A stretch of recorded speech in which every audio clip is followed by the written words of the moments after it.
Welcome back. You're with Money, Money, Money. As we head closer to the festive season, we're not talking about investments or savings. This week, we're actually talking about spending, but the difference here is spending right. Pankaj Mathpal of OPTIMA Money Managers has been telling us about the advent of the mobile wallet, and as spending is closely associated with precautions too. Pankaj, have there been any instances so far of mobile wallets being misused, or of people actually, reporting thefts or loss of money or some other scams? As of now, in best of my knowledge, is not the case, because as of limit and also the users are not too many. I feel that, but yes, as it is an electronic payment method, so identity theft or unauthorized transactions, that may be the case with this facility also. So people should be cautious about that. Whenever they load it, there should be limited money. Or for children also, like parents are transferring money for the children, there should be a limit for that. Otherwise, there may be cases of misuse. Yeah, for sure. And the other thing is that it also entails a lot of privacy issues, right? There could easily be, you mentioned an identity theft, but even apart from that, there are times I wouldn't want a lot of the information that I have on my mobile wallet to actually be shared publicly. I agree. See, Sumaira, what happens in any app when you download, that time only they ask that it want to access to your so many information. So it is the case with this also. When you download any mobile app, any payment, this kind of mobile wallet app, so what will happen that they will have access to your all contacts, your email, your SMS, everything. So privacy will definitely be an issue. But when you transfer money or something like your password, your PIN, that they will not have access to. So that is one thing, that if you are talking about the security point of view from the whether that service provider can have the access to that, that is not possible. But yes, for other reason, for your contact list, your all things, then definitely any app who provide you any kind of services or any app maker, they have access to your all okay, so, it's still very in its nascent stages right now.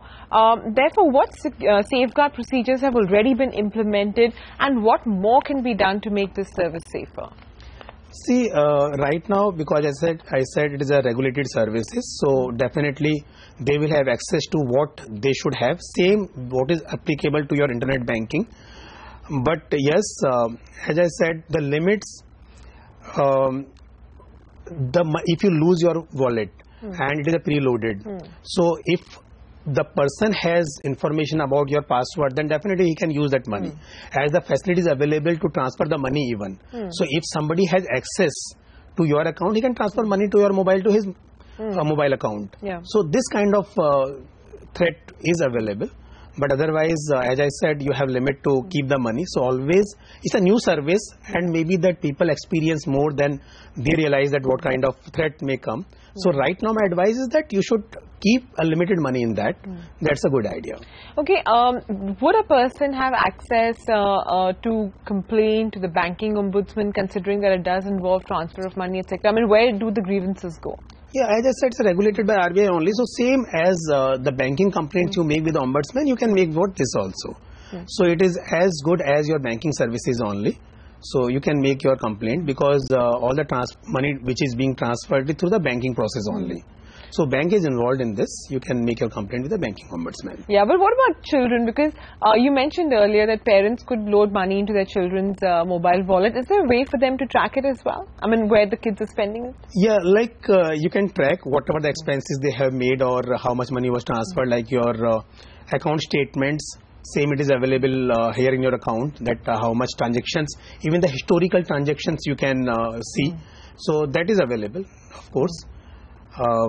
But only again, as you said, the parents will have to take precaution, because children, once they have money, they may spend for anything. So just seeing that what has happened historically, it is better that you don't give so many options that they overspend. Yeah, and I guess from the way I see it, I guess the biggest advantage would be that every time you need a little bit of change back, they're not going to stuff that silly sweet or a packet of biscuits back to you. This is the right, because sometimes the bill amount is odd.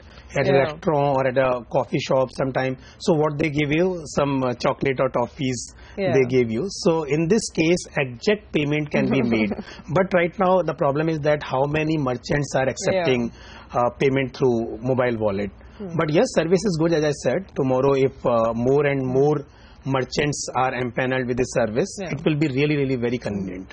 Yeah, actually, you know, it's projected to be a $6.5 billion industry by 2020. I mean, globally, we're seeing, you know, every sort of mobile wallet has about 40,000, 50,000 merchants already. So perhaps, you know, the promise of convenience is there. It's at a nascent stage, but things could likely pick up from here. Pankaj, thanks very much for joining in. Appreciate all your time with us. Thank you.